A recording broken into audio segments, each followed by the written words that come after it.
nós de schaakvereniging Aruba, ja?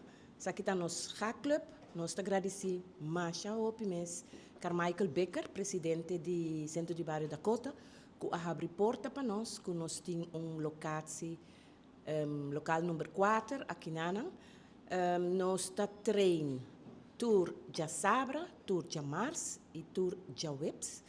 Dus também nós temos hopi hungador voor die wegan interinsular, ja.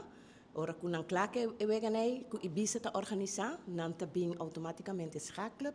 Nós temos projeto que chama Ajedrez bij den barrio. Anto e projeto nós ta visita tour centro de barrio, school nan básico, MAVO school nan e duna nan e basic de chess. Aruba chiquito por representar o board de FIDE América. FIDE América tá com todo o país nan den regio americano. Também nós temos Canadá, nós temos Sul-América. Dus nos moederboard tá FIDE. Nós trabalhamos na luna de augustus. Nós trabalhamos com 2 teams.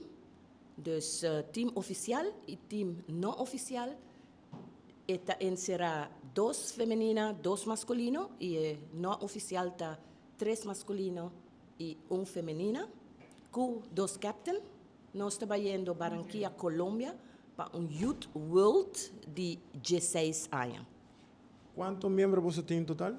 Nós temos total de membros ativo 95, pero membro, tinta bem e tinta nota bem, nós está ongeveer alrededor de 35.